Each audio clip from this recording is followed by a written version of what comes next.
प्रणाम का महत्व। प्रेरक कहानी। महाभारत का युद्ध चल रहा था। एक दिन दुर्योधन के व्यंग से आहत होकर भीष्म पितामह घोषणा कर देते हैं कि मैं कल पांडवों का वध कर दूंगा। उनकी घोषणा का पता चलते ही पांडवों के शिविर में बेचैनी बढ़ जाती है। भीष्म की क्षमताओं के बारे में सभी को पता था, इसलिए सभी परेशान हो गए। तब श्री कृष्ण ने द्रौपदी से कहा, अभी मेरे साथ चलो। श्री कृष्ण द्रौपदी को लेकर सीधे भीष्म पितामह के शिविर में पहुंच गए। शिविर के बाहर खड़े होकर उन्होंने द्रौपदी से कहा कि अंदर जाकर पितामह को प्रणाम करो।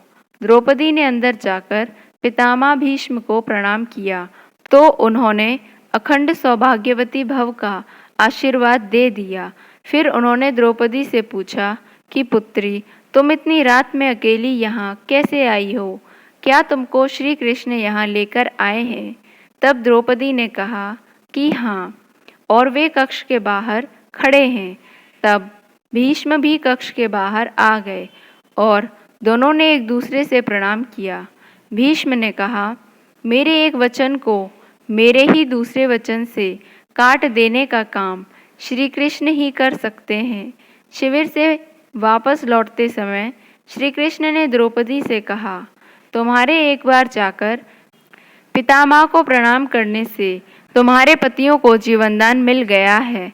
अगर तुम प्रतिदिन भीष्म, धृतराष्ट्र, द्रोणाचार्य आदि को प्रणाम करती होती और दुर्योधन, दुशासन आदि की पत्नियां भी पांडवों को प्रणाम करती होती तो शायद इस युद्ध की नौबत ही न आती।